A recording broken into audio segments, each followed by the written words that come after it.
For over a century, the planet Mars has been an enduring theme in science fiction. From Martian invaders to human plans to transform the Red Planet into a second home world. Today, science fact is replacing science fiction.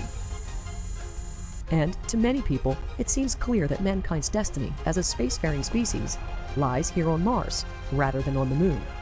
They're known as the Mars Direct Lobby. Others disagree, concerned that such a step may be a giant leap too far. They are known as the Moon First Lobby.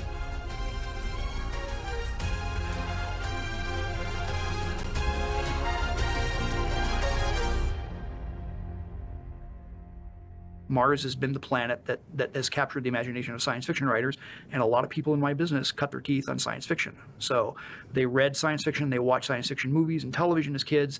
Now they're adults, they're working in the business they always wanted to, and to them, it's obvious you go to Mars. Mars is the planet that's most Earth-like of all the rocky planets, in the sense that it has a reasonably equitable climate. It has evidence for past internal heat. It has evidence for the presence of water in a variety of states. So of all the planets, it is the one most likely to have originated life. And people want to know if that's true or not. So that drive, that question, has sent a lot of people off the deep end of saying, well, Mars is the obvious target, it's the next target, we've been to the moon, we've done that. And I think that's looking at it the wrong way.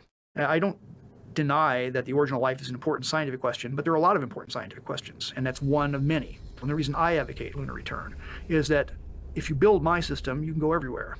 See, I don't just want the moon, and I just don't want Mars, and I just don't want asteroids. I want all of that.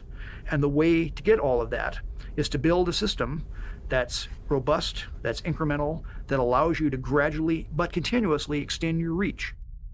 I don't necessarily look at moon versus Mars. I basically look at, what's the logical progression to get to Mars? Can I use the lunar surface as a proving ground before I go to Mars? Now, the environments are obviously different. Mars has an atmosphere, even if it's tenuous. Its seasonal variations are different than the moon, but there's enough things that you can do on the moon that could help you get to Mars.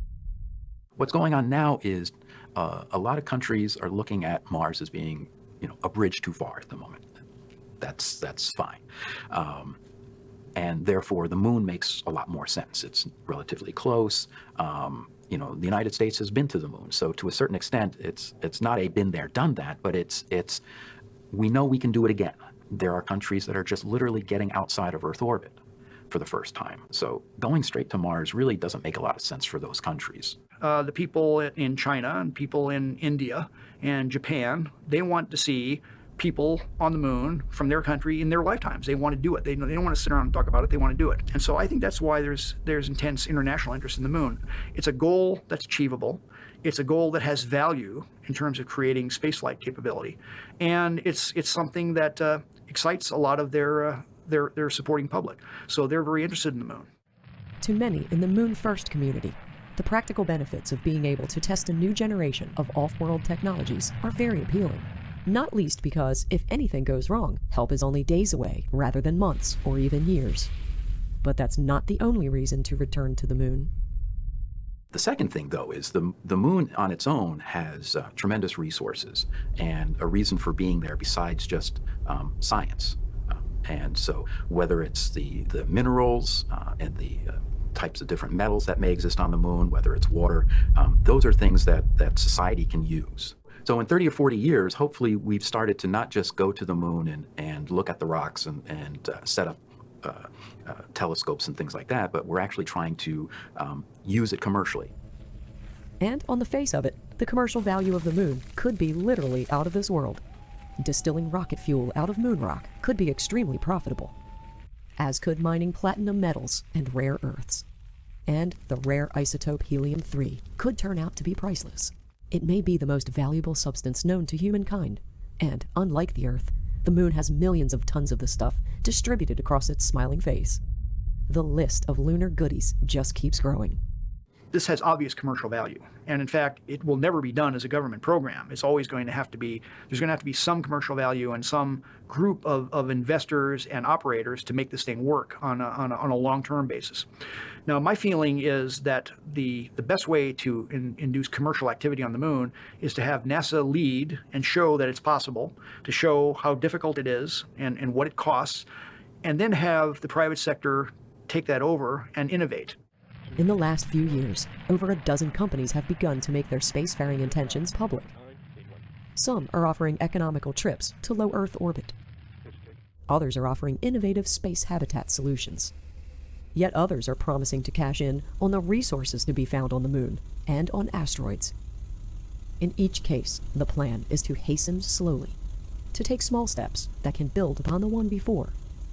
Remember, we didn't first land the lunar module on the moon. We first landed a small little thing called Surveyor, and we actually crashed a few things called Ranger before that. So we started small to learn how to do it, to show that it could be done. And that's sort of the approach being taken by the small companies like Moon Express and Astrobotic and the Israelis, who are all competing for the Google X Prize. And that's the first step. That's the way to sort of let people get their feet wet with the concepts of designing spacecraft, delivering small payloads. That's one way to develop a commercial industry, is to seed it with a prize and let people compete for it. The Google Lunar X Prize challenges privately funded spaceflight teams to land a robotic spacecraft on the moon, travel 500 meters, and then send back high-definition video and images of the terrain. The winning team will net a cool $20 million. But the bigger goal is to incentivize entrepreneurs to create a new era of affordable access to the moon and beyond, and to inspire the next generation of scientists, engineers, and explorers. Many observers believe that the next boot print on the moon will be Chinese, closely followed by those from the host of other nations who dream of becoming spacefarers. They too will proudly plant their national flags in the moon's unforgiving regolith. Interestingly, some say symbolically, when they get around to looking for the 6 American flags planted by the Apollo astronauts, they may be surprised by what they find. Those flags have been on the moon now for almost 50 years, and they've been exposed to the full fury of 14 days of lunar sunlight, where the sun is searing their surface, and it gets up to the surface temperature is 100 centigrade at noon, and the numbing cold of lunar night, which follows 14 days later, and it gets down to minus 150 C. And if you look at any flag that's been out on Earth for a long period of time, you'll notice that the colors are faded. I suspect that the flags on the moon are largely white because they've been bleached by solar ultraviolet for 50 years. In a way, that's kind of symbolic. We've got 6 flags planted by Americans on the moon. All of them are now white. That symbolism reflects the essence of the United Nations Outer Space Treaty, which clearly states that the exploration and use of outer space, including the moon, is the province of all mankind. Time will tell whether that treaty will hold as a new era in space exploration and development dawns. But what is certain is that our moon and our solar system are about to be changed forever.